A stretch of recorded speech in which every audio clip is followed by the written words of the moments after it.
Se ha construido cada vez más, se repite, un concepto que China establece como diálogo de civilizaciones, que se contrapone a una tesis de extrema derecha surgida en la sociología norteamericana por el señor Samuel Huntington, que es el conflicto entre civilizaciones. Pareciera que el mundo de hoy, la tensión política de hoy, girara alrededor de estas dos tesis. Si nos matamos entre sí como humanidad, a partir de nuestras propias diferencias, diversidad que es esencial al ser humano, o si nos encontramos entre culturas diversas para construir un concepto que de la antropología, de la historia, se vuelve político, un sujeto político, la humanidad. El diálogo entre civilizaciones nos permite transitar hacia el futuro de la idea clásica en los últimos siglos de un relacionamiento entre estados-nación, desde el siglo XVIII, un poco atrás, hacia un concepto superior al Estado-nación. Son civilizaciones que cubren varias naciones, como en el caso latinoamericano y del Caribe. Es un concepto que nos lleva con paso decidido hacia la posibilidad de una humanidad unida sobre su propia diversidad. ¿Para qué queremos una humanidad unida? No solamente para la paz. La paz es el fruto de una humanidad unida. Pero es que podemos mirar más allá. Los romanos decían, cuando miraban más allá hacia las estrellas, ad astra. Palabra latina que creo que es el camino que correspondería a una humanidad unida y en paz. ¿Podemos alcanzarla hoy? Si nos colocamos un poco bajo el concepto de diálogo entre civilizaciones, y si me lo permiten, un poco de manera un tanto egocéntrica, y colocásemos América en el centro del mapa mundi. Estamos los latinoamericanos y los caribeños en América, así no se reconozcan la jerga mundial. Pepe Mujica decía que le cambiáramos el nombre a América del Sur por Amazonía, que suena más bonito. Pero si nos colocamos en ese mapa y miramos hacia el norte, de lo que fue la Gran Colombia, Centroamérica y México hacia el norte, encontramos un eje vertical, indudablemente, que visto desde la perspectiva de un diálogo entre civilizaciones nos lleva a pensar en las civilizaciones que compartimos América. ¿Cómo podrían encontrar un diálogo fluido esas civilizaciones que son diferentes, latinas, caribeñas, unas, anglosajonas, otras, blancas, diría yo, para poner un término más general? ¿Cómo podría haber un diálogo fructífero si no hablásemos de energías limpias, por ejemplo? Si no hablásemos de descarbonización, si no hablásemos de tú a tú, de cómo lograr a partir de la ayuda en la descarbonización del norte de América, la posibilidad de prosperidad del sur y por tanto de una cooperación mutua. Eso se ha planteado varias veces, pero no avanza. Incluso la energía a través de cables eléctricos entre Colombia y Panamá no avanza. Y la gran red del sur, con su gran potencial, que en términos de 1.400 o 1.500 gigas podría descarbonizar completamente la matriz energética de los Estados Unidos para beneficio total de la humanidad y de la vida del planeta, no avanza. Y no avanza porque las ideologías cada vez escurecen más el corazón, el alma y el cerebro. No avanza porque se niega la crisis climática. No avanza porque no miramos la importancia de la vida y más miramos la importancia del dólar y la codicia.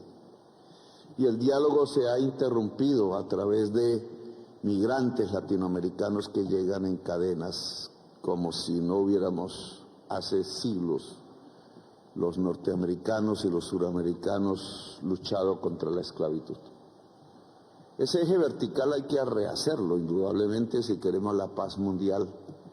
Y le corresponde a la CELAC, en cierta forma, invitar al diálogo entre civilizaciones. Pero si miramos ese mapamundi desde otra perspectiva, no en el eje vertical, sino en el eje horizontal, aún manteniendo el ego, nuestros países en el centro del mapamundi, indudablemente a derecha e izquierda tenemos un mundo por ganar, un mundo con quien dialogar.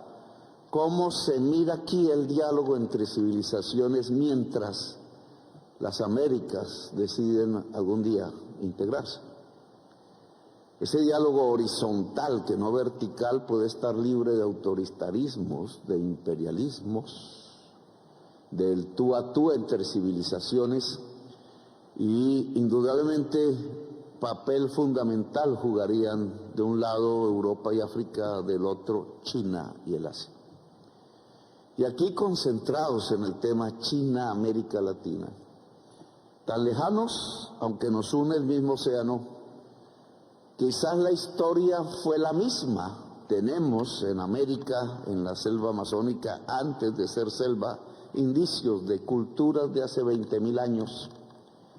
A nosotros nadie nos encontró ni nos descubrió, ya estábamos, nos confluimos con el mundo, pero hace 20.000 años gentes pintaban murales en Chiribiquete. Había cultura en América.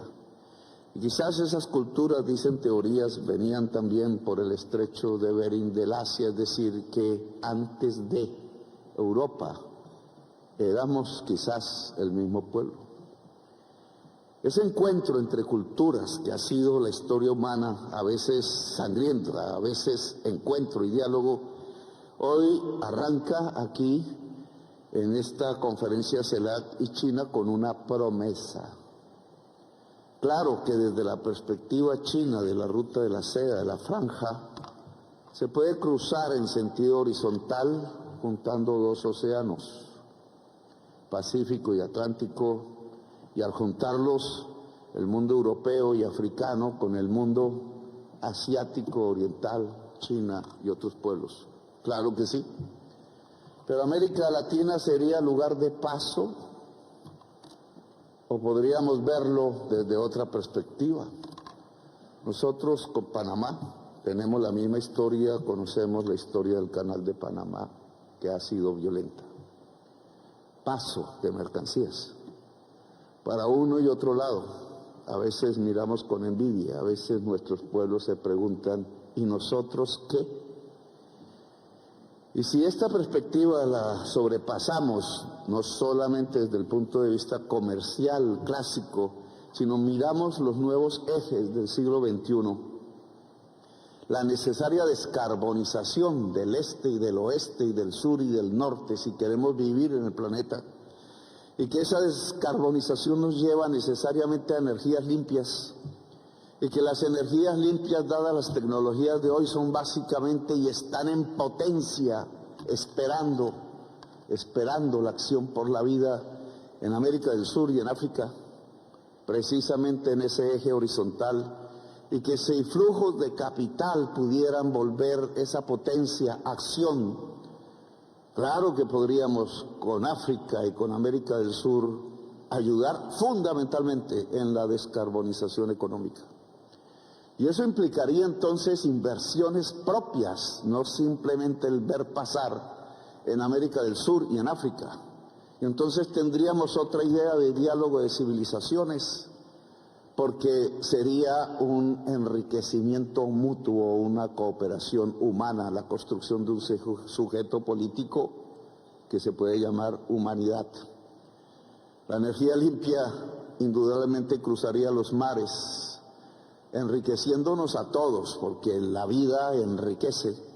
Las redes férreas, de las cuales América Latina podrían ser la base para una conexión interoceánica múltiple, en la medida en que el canal de Panamá muere y mueren por tanto las codicias.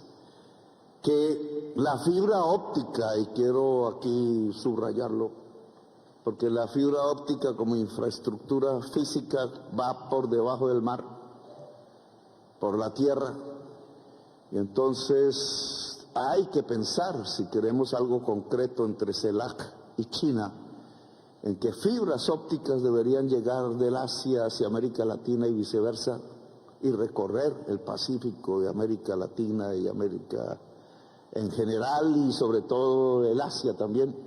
No existe esa troncal hasta donde yo sé, y en concreto a través de materiales se puede juntar las civilizaciones, porque la fibra óptica lleva un contenido que en tiempos de la inteligencia artificial es ni más ni menos el conocimiento humano ha acumulado, tanto el histórico como el actual. Mucho será del futuro. Marx hablaba del intelecto general. Si el intelecto general es lo que mueve al mundo, el conocimiento, pues la fibra óptica hoy por hoy la transporta, y por tanto juntar América Latina con China por un lado y América Latina con Europa y África por el otro puede generar horizontalmente y no verticalmente solamente el flujo del conocimiento y construir un gran cerebro planetario que es los cerebros conectados de los seres humanos libres.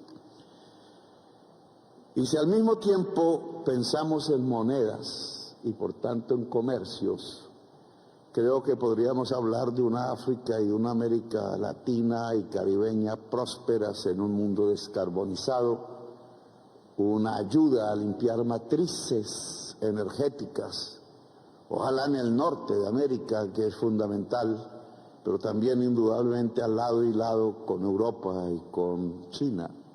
Y entonces podríamos hablar de cooperación mutua. Un programa así es un diálogo entre civilizaciones, no se puede imponer. Es un norte para las relaciones entre la CELAC y China. Es una posibilidad que China, creo, por lo que leo, por lo que hablo, quiere. Y nosotros también queremos. Solo falta esperar a otros pueblos del mundo para que lo deseen y entiendan que antes que la lucha contra migrantes, que no es más sino el efecto de la pobreza en el sur, que el etnonacionalismo que nos recuerda el pasado, son simplemente espejismos y lentejuelas, porque al final nos junta y nos debe juntar a toda la humanidad la lucha por la vida y este esfuerzo aquí, cuando tanto peligro se cierne, cuando amenazan con bombas, cuando destruyen comercios, cuando pareciera que el tono de la diplomacia es la voz en alto y no la multilateralidad horizontal, cuando pareciera que volviéramos a tiempos atrás que la historia humana ya superó y que le costó decenas de millones de muertos en Europa, en el Asia, ahora podamos decir con tranquilidad que esta reunión va por el camino correcto, que esta reunión va por el camino del diálogo entre civilizaciones, que esta reunión va por el camino de la construcción de la humanidad, que esta reunión va por el camino de la defensa irrestricta y potencia de la vida. Gracias, muy amables por haberme escuchado.